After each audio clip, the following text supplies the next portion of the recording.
I'm Herman Quirmbach. I think you all know that. And thank you all for coming today. I appreciate it. We are very fortunate to have the magic fingers of Mr. Ken Joels. Let's give him a great hand. What a great piano player that is.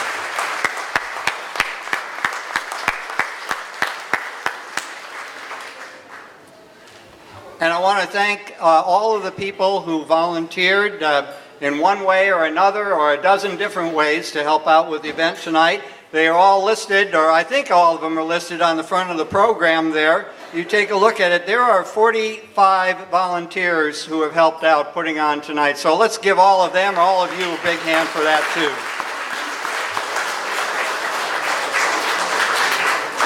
too. People are fired up.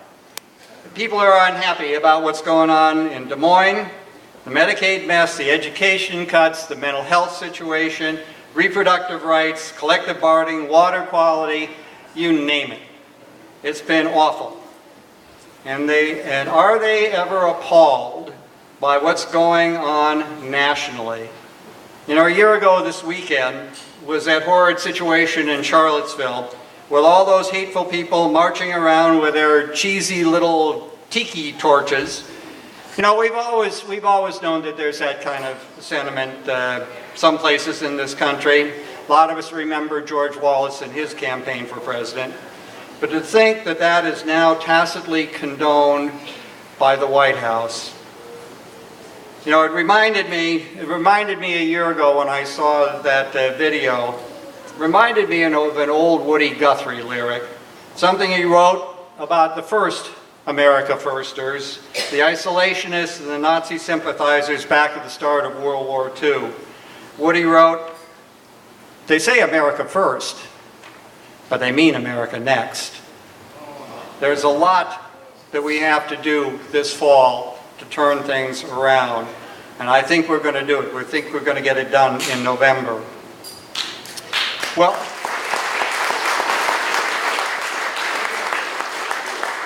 wash out your ears with this. There's a story I got to tell you. This is from going out and door knocking. You know, over on the east side of Ames, north of 13th Street, there are a lot of north-south streets. They're long and straight, and you know, up where Jeff Abelson lives and Neil and Nancy Bauer live. Mary Sue Hartung lives up that way. I was out there door knocking one weekday evening. And I parked my car about, I don't know, it was 5:30 I think, and got out of my car, and as I was getting out of my car, a family drove into the driveway and pulled up to their house there. And they got out of the car, and I kind of waved at them, and they kind of waved at me. Well, my walking list was set up, so I started down the even side of the street, the other side of the street from them, and went down 3 or 4 blocks and crossed over and came back. Took me an hour and a quarter, hour and a half. And when I got back to their house, there was a big note taped on the front door. It said, "Baby's sleeping, please don't ring the bell." And then it said, "And if you're Herman Quirmbach, you already have our vote."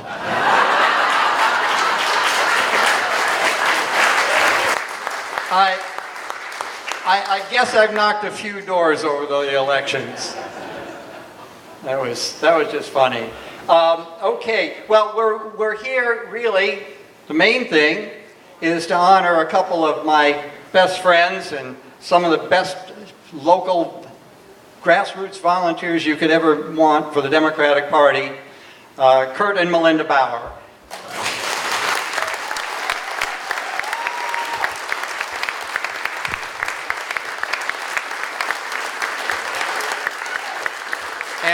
And their family is here with them. Jan, where's Jan? Hiding out someplace. And Lee. And Lee's wife Molly. And their 2 daughters, Amy and Aaron, who are off someplace else. Playing in the toy room, maybe? Okay. Well, it's great to have you here. You know, I met Curt and Melinda in New Hampshire. They're lifelong Iowans, but I met them in New Hampshire. I met them in Manchester, New Hampshire in January of 1992. They and a busload of other crazy Iowans were driving out to New Hampshire because they had this notion that one of our U.S. senators might make a pretty good president. Well, I got news for you. A lot of us still believe that. In fact, given the situation today, all of us are convinced of that. So it's really appropriate and important that Tom and Ruth Harkin are here today, and we appreciate your coming. So they got off the bus in Manchester, New Hampshire, and I drove down from Concord where the office was. Lee and I had been out visiting her parents in Massachusetts, so I had a car and driven up. I went down to Manchester to pick them up coming off the bus, and given my background as a Boston taxi driver, that actually is true. No, I won't tell you that story. Picked them up and took them back to Concord where the main office was, and took them out to the volunteer home who was hosting them. And we started to get to know each other. And the next couple of days we were all working together. Now, I had come down with a cold, so I didn't want to go out. I stayed in the office and worked on my envelope stuffing skills. Curt was out in the snows in New Hampshire, and they had heavy snow that year. He was out knocking on the doors. Melinda and I and Jan, we were talking up a storm and really getting to know each other. Now, you know that they say an army travels on its stomach, right? Well, so does campaign. And so Melinda was trying to keep us fed, and Tom, no offense, but it wasn't the most luxuriously financed campaign. So we kind of got down to the point where what was left in the fridge was bologna and ham. And so Melinda found either a meat grinder or a blender and put it all together, and we had blam sandwiches. It was actually pretty good. It was actually pretty good. Some real creative cooking skills there. The office did have a dog hanging around. It was sort of the office mascot. The dog's name was, oh Lord, Tommy Barkin. All right, I didn't make that up. My jokes are better than that. Some of my jokes are better than that.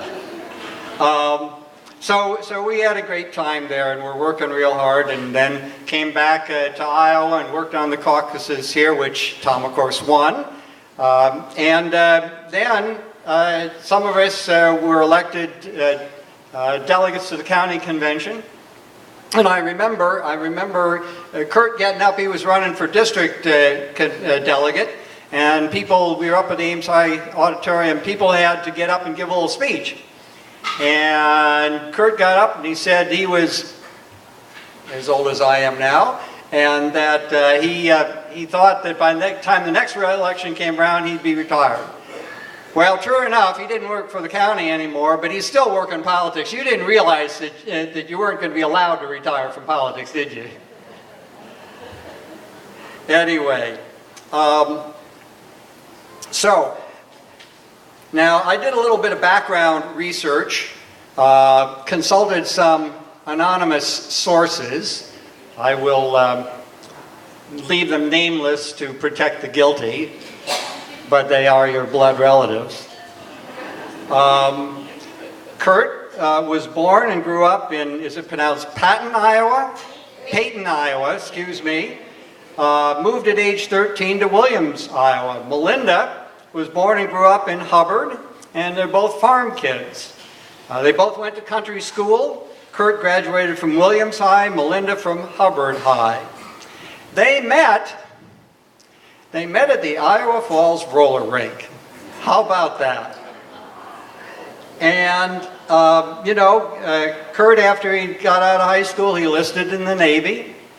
And he got engaged to Melinda when he was stationed out in Hawaii. Now that sounds all very romantic, a tropical, paradise and warm sun, warm, humid nights and all that. There's only one problem with that. Melinda wasn't there. Well, there was a war on. So Curt, did you actually mail her an engagement ring? The Greatest Generation, A+.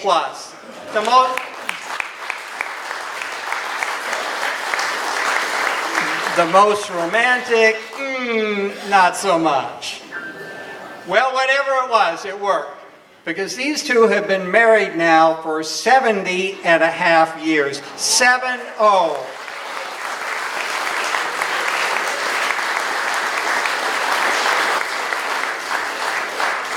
Now, Curt worked at a small town Ford dealership up in Ziering, sold the cars, kept the books, managed the parts, fixed the cars, ran the record, maintained and drove the buses for local school bus, pumped the gas, and in the end, managed the place.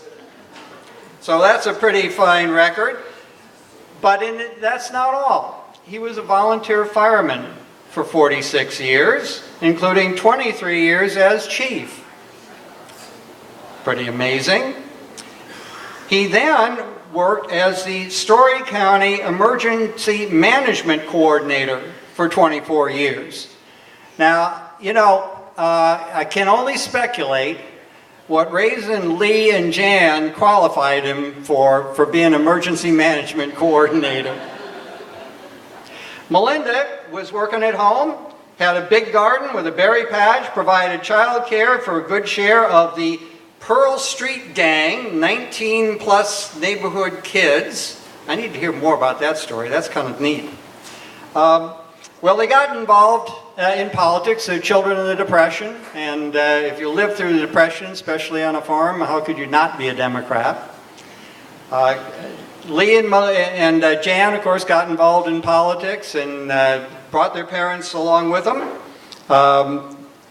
I mentioned the venture out to New Hampshire for the Harkin Heartland Express was what it was formerly called.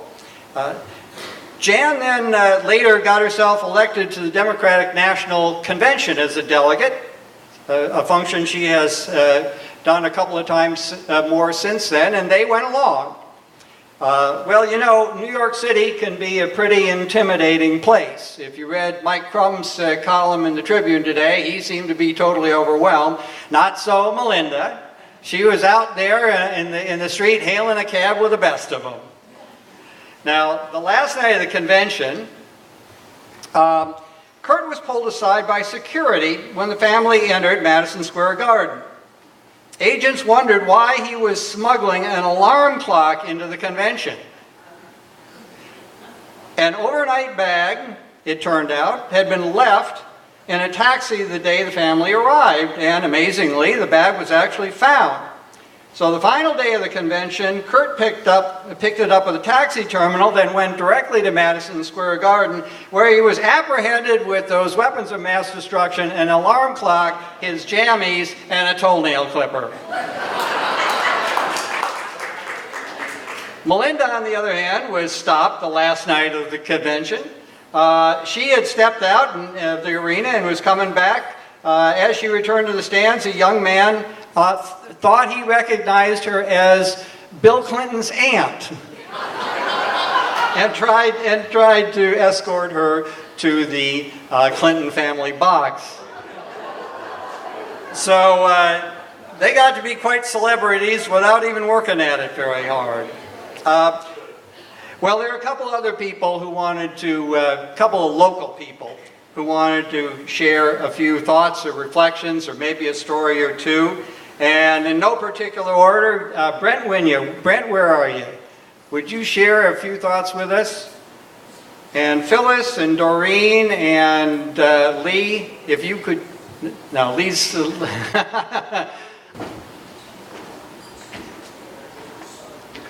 Thank you, Herman. First, I have a little thing slightly off the topic to mention, and that is that it happens to be Maggie and my 40th wedding anniversary this year in November, and the only reason I mention it is because I have, and I think they know this, I have Tom and Ruth Harkin to thank for my getting married to Maggie, because a long time ago in a land far, far away, I was lucky enough to get a job on Tom's campaign and then on his congressional staff, and I was assigned in '77 to beautiful downtown Creston, Iowa, and I ran his little office there. And Maggie was there working, and I happened to notice her. So we started dating and got engaged pretty rapidly, but our wedding was November 11, about, 5 or so days after the election. And I decided that if Tom didn't get re-elected, then I wouldn't have a job, and that would be it. So no wedding, we couldn't get married. And Tom didn't bat an eye. He came through with flying colors and a big margin, and he won, and we got hitched. So thank you, Tom and Ruth.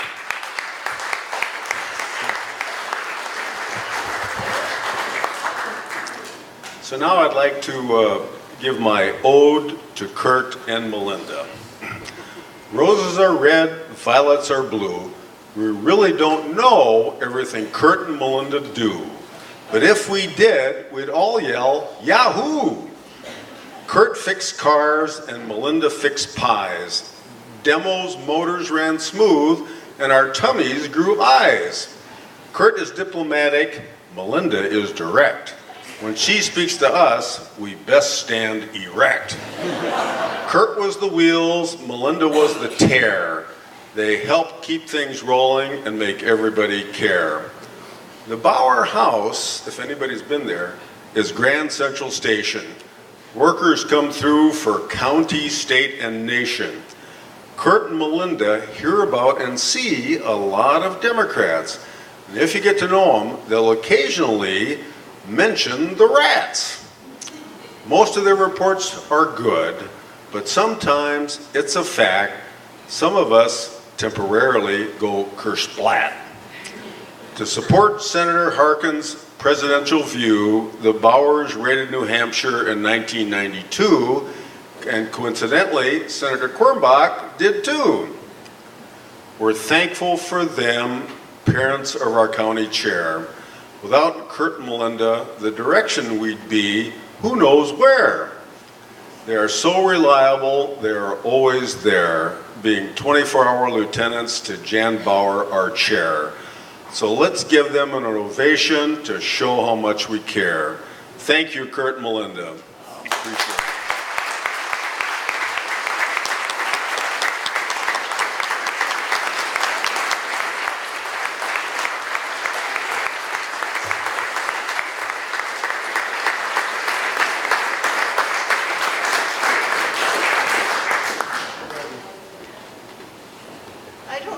Speak in front of people, and I'm not going to do well.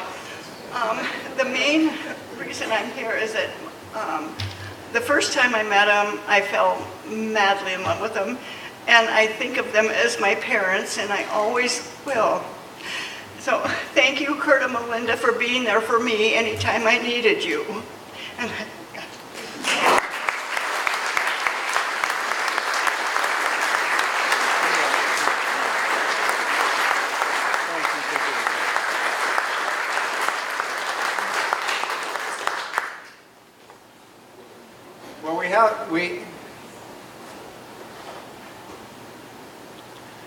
we have a couple of other used to be local people who had a few comments as well. And I'm going to call on Ruth Harkin, not because the ladies first, but because she got elected first. And you probably will hear that story again sometime. Ruth, come on up. Thank you for being here. Ruth Harkin, former Story County attorney.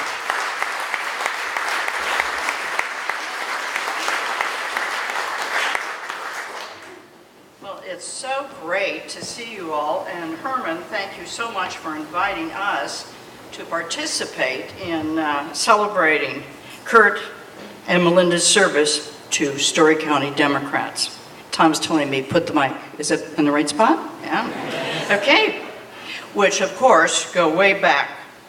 Also, we want to celebrate their long marriage of over 70 years. Tom and I just celebrated our 50th last month.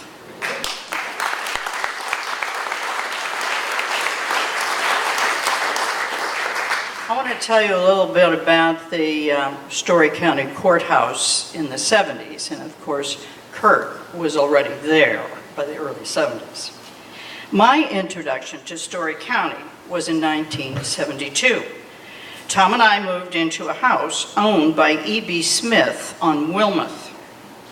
It was fortunate for us that Abe's West Side Grocery was only a couple minutes away because the refrigerator in this house did not have a freezer, and it never would. Also, there were no keys to the house. One of these kind of houses that E.B. Smith thought was ideal. We also ran the campaign out of that house. We had just graduated from law school in Catholic University in May, and we were now studying for the Iowa bar. In March, Tom had been nominated at the 5th District Convention to be the candidate for Congress.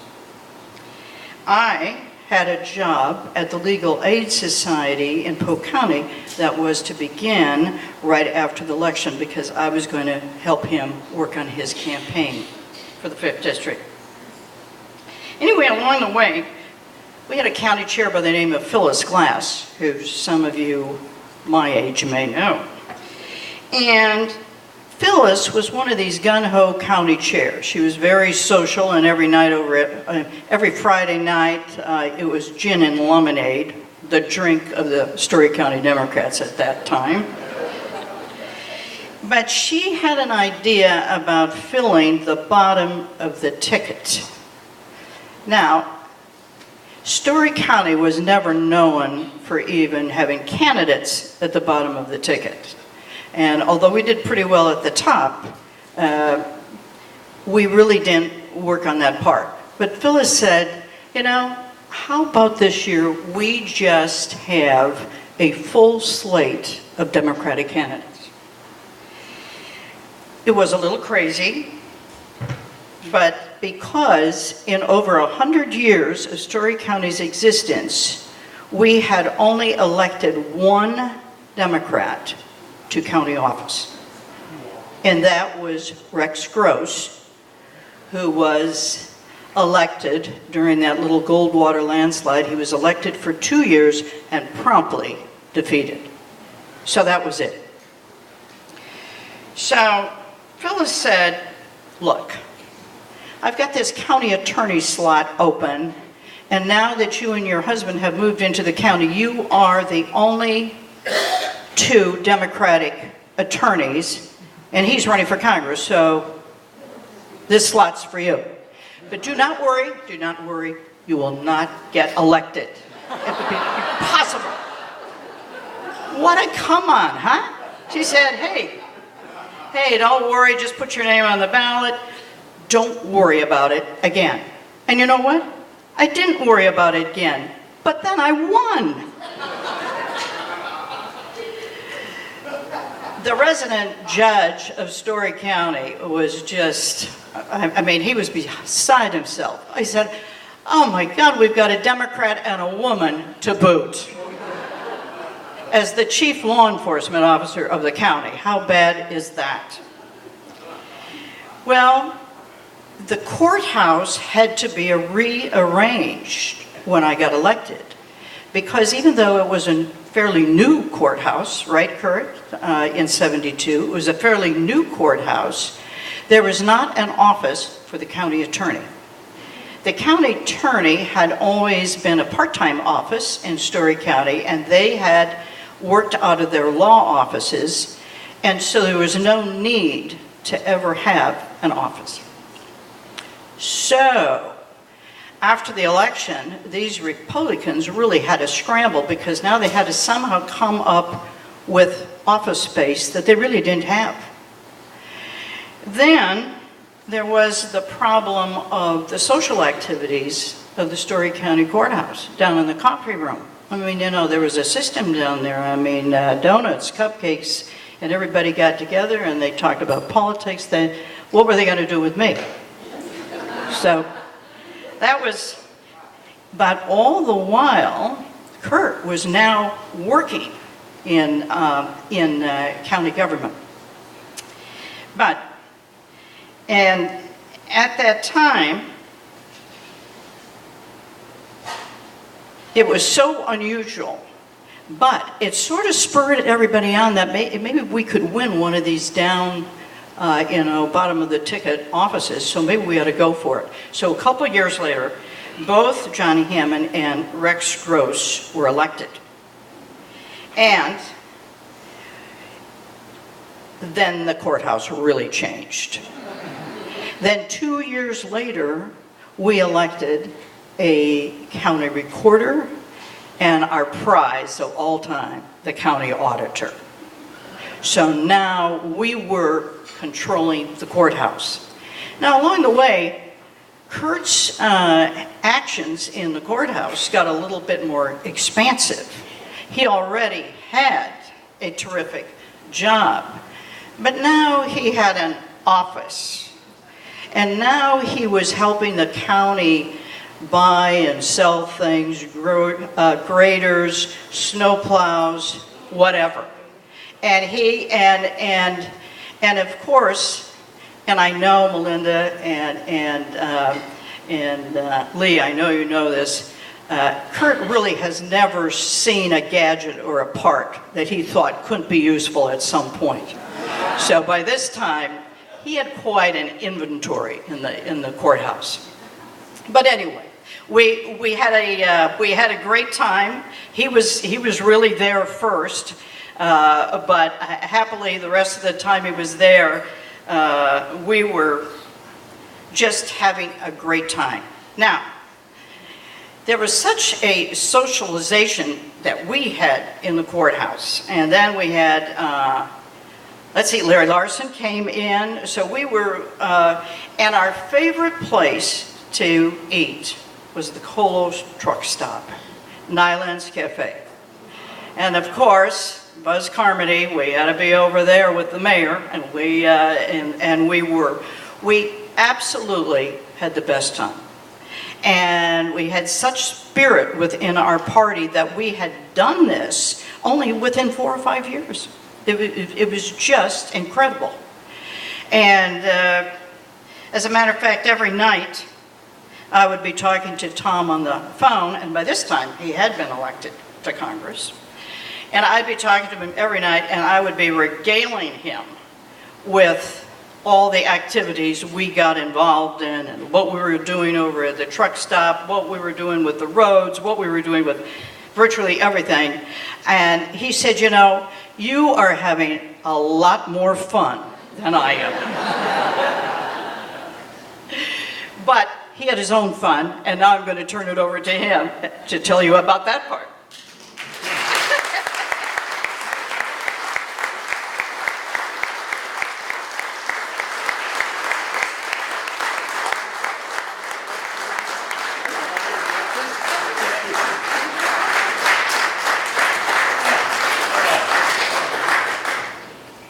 Hey Ruth, of all the introductions I've had in my lifetime, that was the shortest.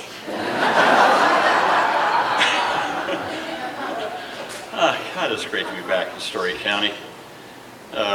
Whereas, as Ruth said, we got our start here in Story County, but to be here with both Melinda and Curt, and as we were thinking about this, putting some notes together, Ruth was a little bit more expansive home about Curt and Buzz Carmody and Rex Gross and that crowd, and about all the activities they do together and sit around and talk.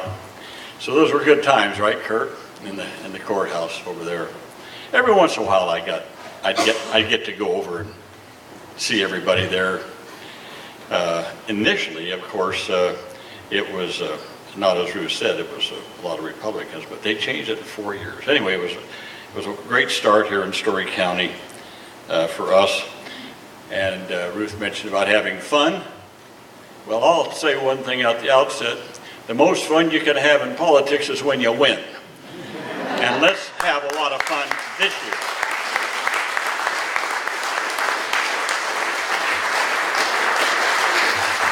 And then the fun turns to enjoyment and satisfaction when you get good policies enacted and both at the state and federal level, good judges for the future of our country.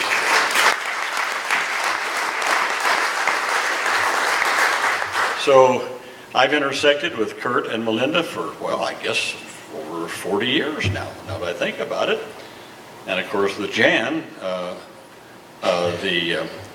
I don't know. Have we decided that Jan Bauer will be county chair for life now in Story County and forever and ever? Now I remember seeing them up in New Hampshire on that presidential race. A lot of times I think maybe I should have done things differently, and I kind of felt badly I let people down and everything. Well, I didn't win the presidency, but I didn't lose my soul, and I didn't lose my progressive streak that I kept for the next 40 years in the United States Senate.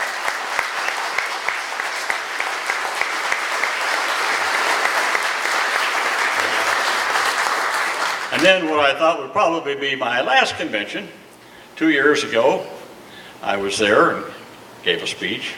Some of you may have seen it. It's kind of turned out to be something. But anyway, there I was. I came to the Iowa gathering. I think it must have been on Sunday night or something. That was a Sunday night, Lee. And so who's there? Curt and Melinda and Jan and Lee are all there. We had a nice gathering.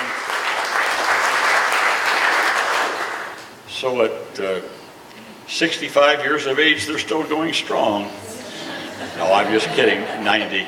So 2 years ago, we were there at the convention, and they were still active and still quite interested and ready to go out and work hard for the ticket. And that was just 2 years ago. I just mentioned to Lee one time, I just intersected with them so often through the years, I just had to ask Lee to refresh my memory.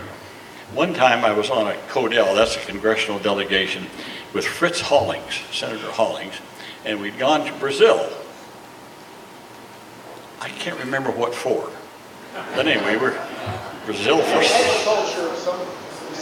It was an ag trip, that's right. That's right, we went out to that big producing area where all the big elevators are, and yes, that's right, that's exactly what it was. So it was an ag trip. Anyway, we're on our way back, and we didn't have one of those, we didn't have Air Force One, we have a small plane, small military plane, and we had to land and refuel in some place in Venezuela. Caracas, Venezuela. But it must have been an Air Force base or something. Nope, just international airport. All I can remember is landing to refuel, and we're met by this colonel. All the ribbons and the colonels are big deals. Colonel who? Lee Bauer from Ames, Iowa, for God's sake.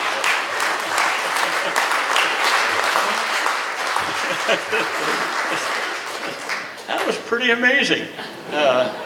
So I guess were you the attaché there? I forget. Defense attaché in Venezuela at the time. So, and then of course, every race I've ever run, well, for the Senate anyway, in all those years, I never ever had to worry about Story County. We carried it every time. I never had to worry because Jan Bauer was running everything, and she had that sidekick Brett Winya with her for a long time running this county. So it's my way of saying, not only thank you to Jan and Lee, but thank you. You know, the apple doesn't fall far from the tree, does it, folks? Because they had great parents in Curt and Melinda to show them the way forward. So thank you, Curt and Melinda, for raising a great family.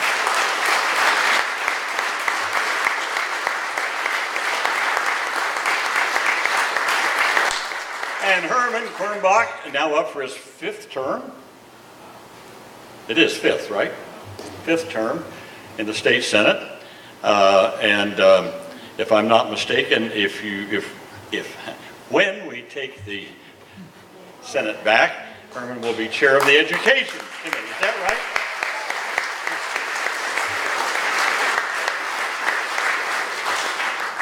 He will be chair of the Education Committee, and God knows we need some better leadership on education in the state of Iowa, and that's why we need Fred Hubbell as our next governor of the state of Iowa.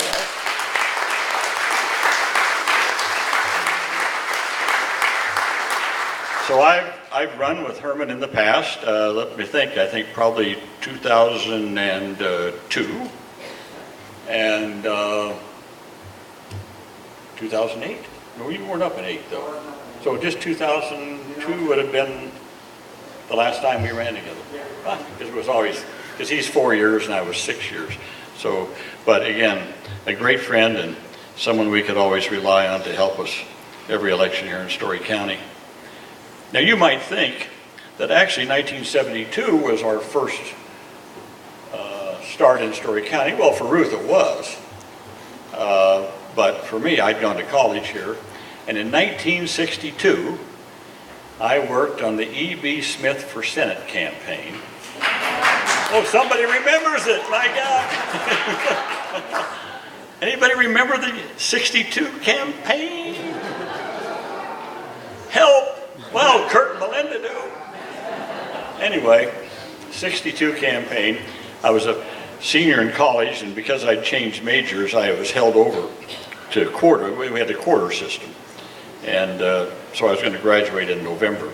And E.B. Smith was my history professor at Iowa State and ran for the Senate in 1962. Harold Hughes was running for governor. Harold Hughes got elected governor. E.B. Smith ran against sort of an icon at that time in the Republican Party in Iowa, Burke B. Hickenlooper, who's, by the way, whose great nephew is John Hickenlooper, former governor of Colorado, who may also be running for president, but he's a Democrat. Okay, so John Hickenlooper is a Democrat. So we ran against Burke Hickenlooper, and it was all student run. You talk about not having any money, Herman. We just, and boy, we did everything. And we got 47.5% of the vote. I'll never forget that. And what really, I think, sunk us more than anything else was the Cuban Missile Crisis. Happened in October of 1962. And President Kennedy sent Air Force One out to pick up Hubert Humphrey, who was chair of the Foreign Relations Committee, and then come to Des Moines to pick up Burke Hickenlooper, who was the vice chair, as a Republican, of the Senate Foreign Relations Committee. So here's the Cuban Missile Crisis. Here's Kennedy sending his plane out, and here's the biggest picture I think ever printed on the front page of the Des Moines Register of Air Force One with Hubert Humphrey welcoming Burke Hickenlooper up the steps of Air Force One to go solve the Cuban Missile Crisis. Our campaign sort of hit the skids at that point in time. But we still got 47.5% of the vote. And that was my first introduction to statewide politics in the state of Iowa. And then to come back in 72 and run for Congress. And then, well, as Ruth said, I didn't win. She won, I lost that year. She's always held that over me that time. But that was so funny when Phyllis Grass, because I had come home, I've been out campaigning, and Phyllis Glass had seen Ruth and talked her into running. So we got to fill the ticket. You're the only lawyer we got, you got to fill the ticket. What Ruth didn't tell you is neither one of us at that point had passed the bar exam. You talk about sweating bullets. Did I remember? I said, what you're doing? What? You're running for county? I'm running for Congress. We haven't passed the bar. I thought, oh my God. I said, what if you pass the bar and I don't? What if I pass the bar and you don't? What if we both flunk the bar? Ruth says, well, Phyllis tells me I'm not going to win anyway, so what the heck? Fortunately, we both passed the bar that year. But anyway, it was a good year, and to get started that year. Ruth just mentioned we'd had our 50th wedding anniversary this summer. Not quite 70, but 50. And there's an interesting story to that, too. In 1967, I was in the Navy. I was a Navy pilot. I was stationed at Atsugi Air Base, Naval Air Station, not too far outside of Tokyo. And I was on my last leg of my commitment as a Navy pilot. Ruth had graduated from the University of Minnesota and took a job in Korea with the Army for what, a 1 year? Was it a 1 year commitment? On the DMZ, right up on the DMZ in Korea. working in special services. And so she was in Korea. She had come to Tokyo for a weekend of R&R, and I was going into Tokyo that night with a friend of mine who was off a carrier in Vietnam. And we were just walking down the street, and there was a big shrine, a Shinto shrine in Tokyo that was near the hotel she was staying in and near where I was going, which was a Sano officers club in Tokyo. And so this big festival was going on in the street, and I was walking there with my friend, and I looked over and I saw a decidedly non-Japanese young woman with blonde hair walking down this street with all the stuff going on, and she was eating cotton candy. So I went up to her and uttered the best pickup line you'll ever hear in your life. I said, "Can I have a bite of your cotton candy?"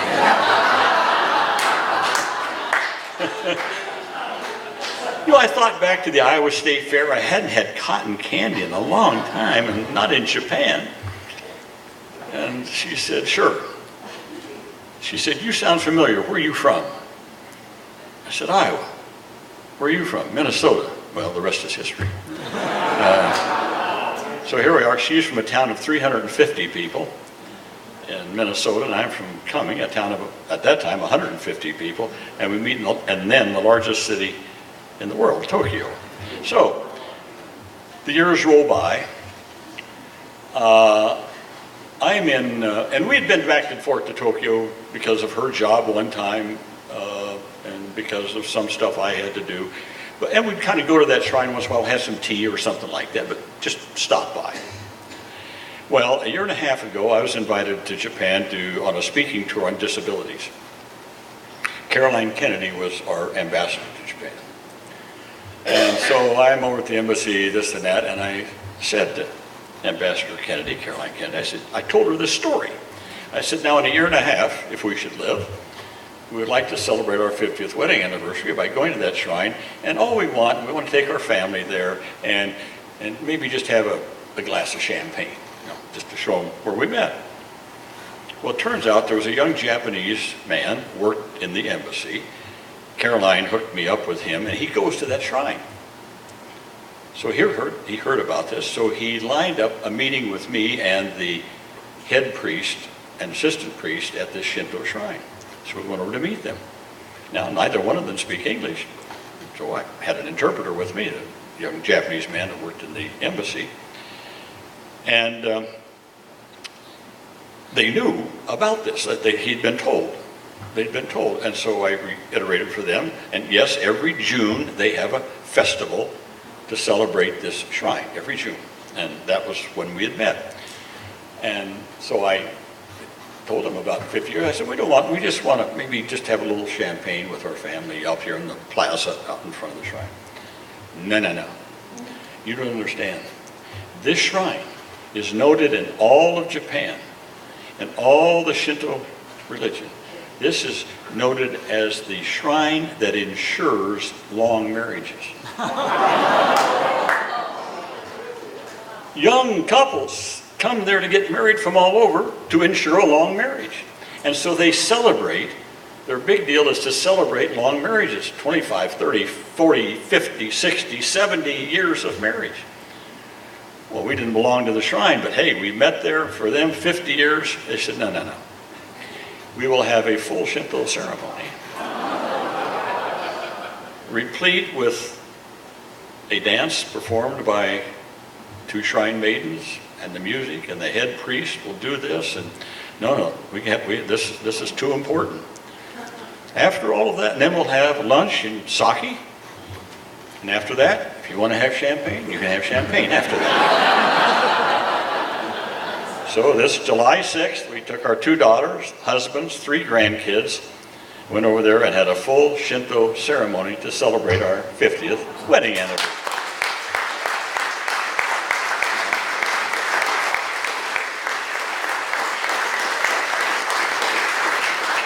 Only one couple was with us that was not part of our family. And some of you may remember Gene and George Palmer. Oh, Phyllis would, of course.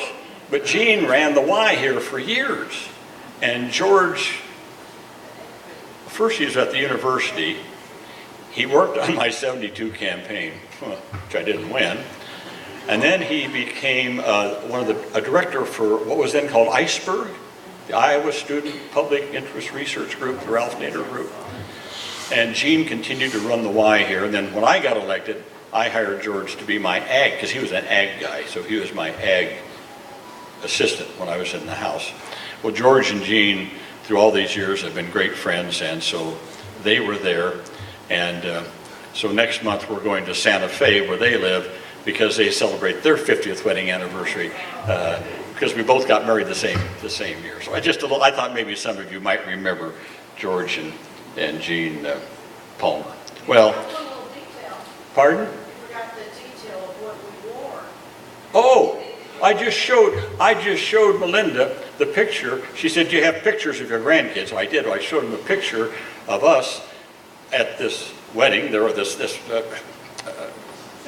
ceremony in the shrine, and so Ruth she wore the same dress she got married in, and I wore the same suit that I got married in. Exactly the same.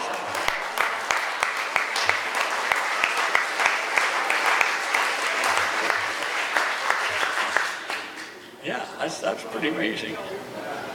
We had them in mothballs. Moths didn't get to them. I said that to my barber. I was showing him the picture. Tony says, "Hey, Senator," he said, "don't you think it's about the time you bought your wife a new dress?" Anyway, so I'm retired, but I'm not tired. And we're still doing some great things with the Harkin Institute in Des Moines. We have a great director in Joseph Jones. We have a good staff now. We got a great gift from a wealthy patron to set up a health and wellness section. And of course we have a disability part of it. This will be the third year that we have an international conference called harkinsummit.org. You can look it up, Harkin Summit, all one word, .org. And it's an international conference on employment of persons with disabilities. And before I left the Senate, my last bill I got through was the Workforce Investment Opportunity Act to change the way we transition youths from IEPs or special education into either college or apprentice programs or into competitive integrated employment. So that's happening. I decided that with all my work in disability rights over all these years, that I was going to just focus on one thing: jobs, employment. There are 4 goals of the Americans with Disabilities Act: full participation, equal opportunity, independent living, and economic self-sufficiency. Well, on the first 3, we've done pretty darn good in our country. We've done good on participation, equal opportunity, independent living. We've moved the needle considerably on those 3, not on employment. So whenever you read that we have 4% unemployment and we got full employment, except if you're African American, your unemployment rate is twice that, sometimes 3 times that for young African Americans. Or if you're Hispanic, it's at least twice that. And if you're a Latina, an older Latina woman, again, it's about 3 times unemployment. But nonetheless, consider this. If you're an adult with a disability, 2 out of 3 of you are not in the workforce. Over 60% unemployment among adults with disabilities. That is a blot on our national character, aside from our president. But anyway.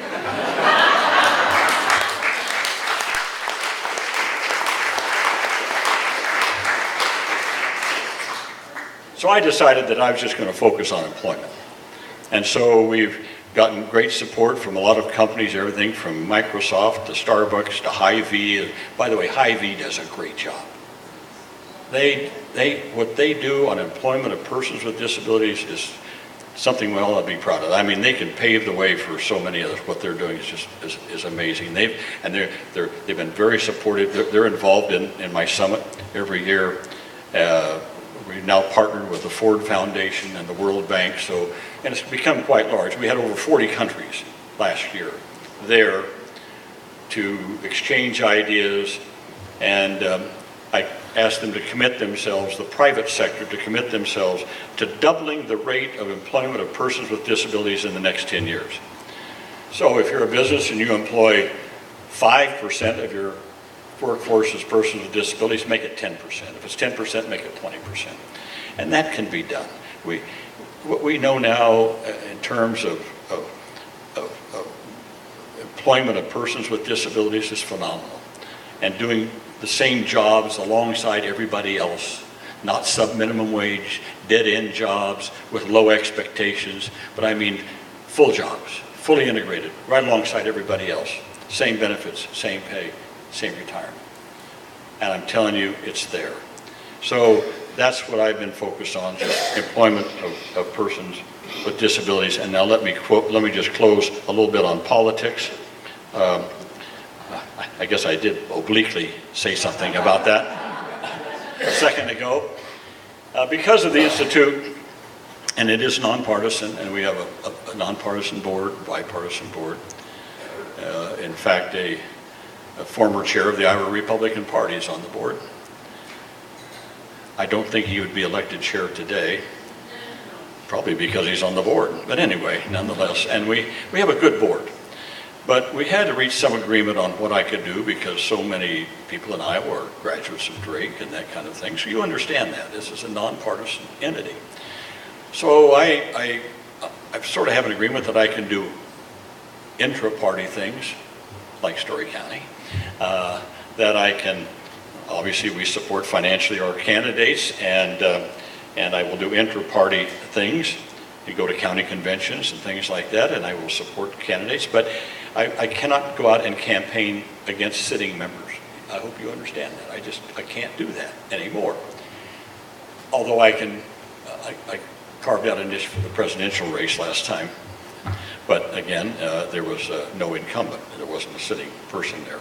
So I will do what I can, but I also do it on a philosophical basis too, and espouse what I consider to be the progressive cause in Iowa and nationally. And that has everything to do from human services to this terrible Medicaid thing that we've gotten to in Iowa, which is abysmal and which needs to be overturned and undone and set back to the government just the way we had done it before with some changes. But this privatization of Medicaid is terrible, my friends. It's terrible.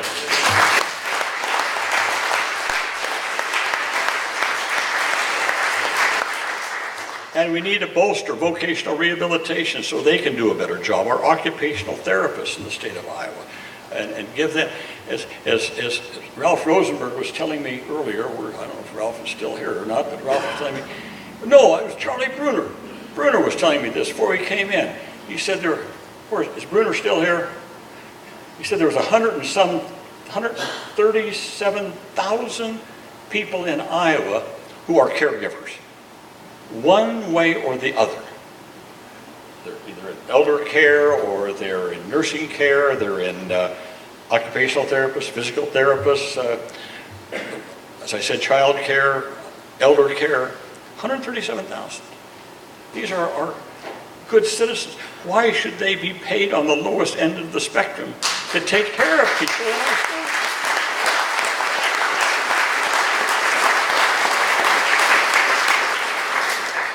These are the things that motivate me, that are just fairness, the equity, and making sure that an education, Herman knows this to a fairly well better than I do, I ever did, and that is that, you know, we used to take a lot of pride in Iowa, in our schools. They're going in the hole, folks, because we have not given education a priority in this state. It has to be, once again, not tax cuts for the rich as a priority, but education for every kid in our state has to be a priority.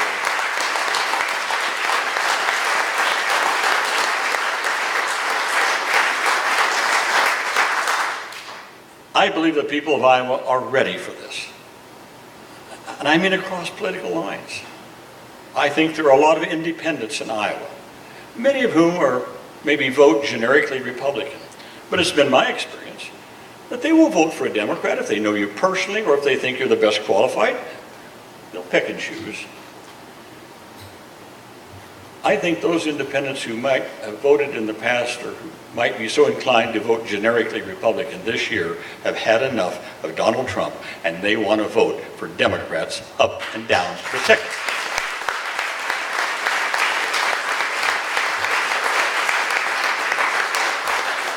I hesitate to close on this note because I don't want people to think you don't have to work. Hard work, activism, the kind of activism and hard work that the Bauer family has put in all these years, Curt and Melinda. That kind of, that's what will win it. But as an extra boost, I will tell you what Richard Bender told me recently. Now, some of you know Richard Bender. Richard Bender he's an icon, he's an historical figure in Iowa, and especially Story County. Worked for me for about 35 years. A genius. He's retired too, but he spends a lot of time on his computer and he keeps track of things. He said, just keeping track of everything, unless we get into a war, don't count Trump out on that one. I'm still concerned about what he's going to do with Iran. But Richard said, barring that, he thinks this year could be every bit as good as the year that brought me in 1974, and that Watergate year. He thinks this could be a huge wave. Now again, I hesitate to say that because people say, well, maybe I don't have to do anything. We still had to work our butts off in 1974 to win, whether it was Berkeley Bedell or me or Mike Lewin or anybody. Well, Ed Mizvisky was already there from the 1st District. But we still had to work hard, and we had to work hard after that, even though we had a nice thing behind us. So I think this year is going to be a banner year, not just for Democrats in a partisan sense, but I think for what I would call progressive liberal philosophy. I think people are said, wait, we don't want to go where Donald Trump wants to take us. Oh, there's always going to be that element. There's always going to be that element. But the rank and file of Americans said, no, we're better than that. We're a better country than that. We're a more compassionate, thoughtful, caring people than that. And we're going to show. I will close with this one note. One of the ranking Republicans in Iowa, a man who had run for governor as a Republican, someone I've known, family from Western Iowa forever, said to me actually it was the wake for Tom Slater. Some of you know him. He said to me, he said, the best thing that could happen to my party, and he said, and I tell Republicans this, the best thing that could happen to my party this year is to get completely wiped out. And then we can come back with good Republicans like the Bob Rays and the Jim Lynches and people like that. So let's go help make that happen for the Republicans. Thank you.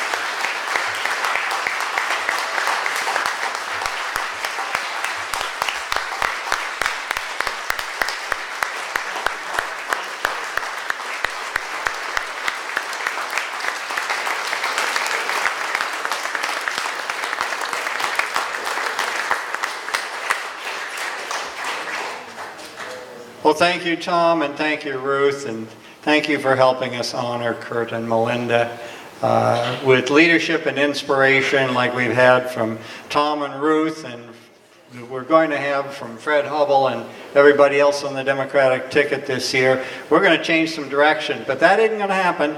That ain't going to happen unless we have a whole lot of people getting out and doing the kind of grassroots things that Curt and Melinda and their whole family have been doing for decades and decades. Okay? You talk about a blue wave. Iowa's in the middle of the country. We're an awful long ways from an ocean. So if we're going to have a blue wave, we're going to have to make it happen ourselves. So, thank you all for coming tonight. I do have one little last bit of business here. This is a certificate of recognition from the Iowa State Senate to Curt and Melinda Bauer. And it reads, I think I've got my reading glasses on. At the request of the Senator from Story County, the Senate hereby recognizes and honors Curtis and Melinda Bauer for their long and distinguished service to their community and to the Story County Democratic Party. Witness our hands this 12th day of August 2018. Senate Minority Leader Janet Peterson, myself, and, well, a couple other Republicans. So, Curt and Melinda, thank you so much. Thank you, everybody, for coming. Ken, if you could give us a little music to finish off the evening with, I'd appreciate it. Tom and Ruth, could we get a photo? Let's go start.